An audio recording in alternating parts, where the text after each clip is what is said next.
मीरपुर नाम के शहर में तेजस अपनी पत्नी नीरू के साथ रहता था। पति पत्नी दोनों ही नौकरी करते थे। एक दिन तेजस गांव अपनी माँ के पास फोन करता है। हेलो, प्रणाम माँ। जीते रहो माँ, तुम दादी बनने वाली हो हैं? अरे वाह, ठीक है बेटा, मैं कल ही आती हूँ। जब माँ जी शहर पहुंची तो बेटे बहू ने बहुत अच्छे से स्वागत किया। लीजिए माँ जी, चाय। अरे गर्मा गर्म पकोड़े ले आओ माँ के लिए। नीरू रसोई में गई और 2 मिनट में ही पकोड़े ले आई।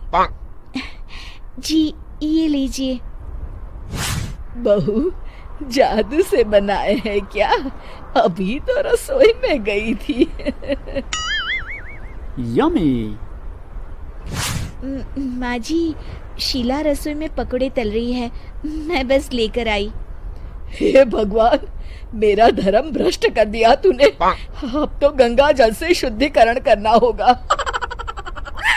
दूसरे दिन, माँ जी मैंने नाश्ता बना दिया है, ऑफिस जा रही हूँ।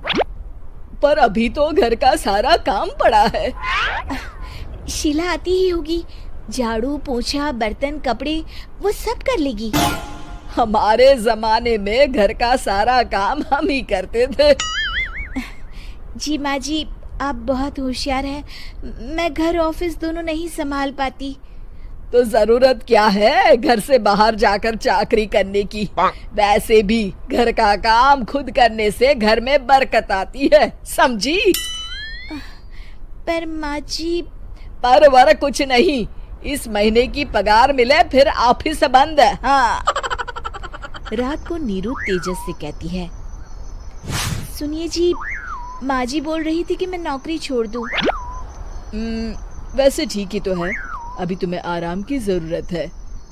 फिर भी आराम कहाँ, शीला को छुड़ाने के लिए बोल रही थी। तो अब 24 घंटे में इतना काम तो कर ही सकती हो। पर जॉब पसंद है मुझे, घर पर मन नहीं लगेगा। अगले दिन जब दोनों ऑफिस के लिए निकल रहे थे, मेरी तो कोई कीमत ही नहीं है इस घर में। माँ जी, आजकल महंगाई बहुत है, रहन सहन भी बदल गया है, दोनों नौकरी करते हैं तभी ठीक रहता है। अच्छा, तू कहना क्या चाहती है? मेरा बेटा तुझे बिठा के खिला नहीं सकता? तू ही इस घर का खर्च चला रही है, हैं? नहीं माँ जी, मेरा वो मतलब नहीं था। मतलब खूब समझती हूँ, ये बाल धूप में सफेद नहीं किए मैंने। हाँ। अब तो ये रोज का काम हो गया था। तेजस भी रोज की झिकझिक से परेशान हो गया था।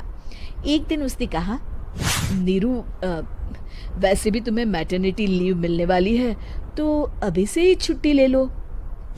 पर क्या, मेरी सैलरी अच्छी खासी है।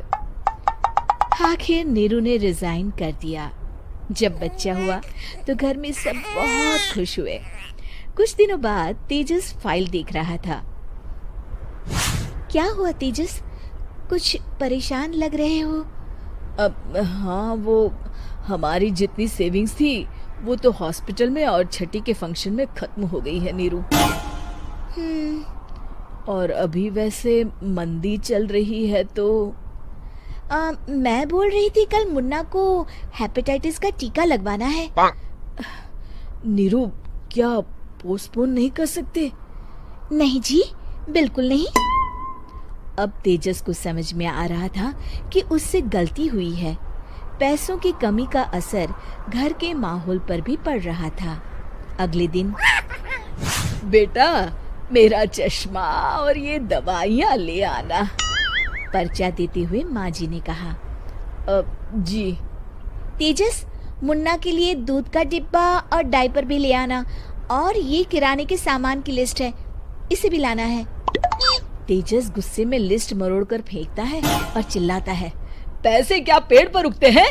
ये ले आना, वो ले आना। अरे पर ये जरूरत का सामान ही है। वो गुस्से में बिना कुछ कहे ऑफिस चला गया। अरे लंच तो ले जाइए। नीरू दौड़कर डिब्बा पकड़ाती है एक दिन खाना खाने के बाद, नीरू, अब तो मुन्ना कुछ बड़ा हो गया, तो अब तुम वापस ज्वाइन कर लो ना जॉब। पर इस रिसेशन में जॉब मिलना बहुत मुश्किल है। ट्राई तो करो। फिर मुन्ना? माँ जी है ना, और एक फुल टाइम मेड भी लगा लेंगे। पर माँ जी, उन्हें तो पसंद नहीं। तभी माँ जी वहाँ आ जाती है और प्यार से नीरू के सर पर हाथ फेरते हुए बोलती है, अब मेरी समझ में आ गया बहू, पहले के और अब के समय में अंतर है। तुम काम शुरू करो, मुन्ना की जिम्मेदारी मेरी।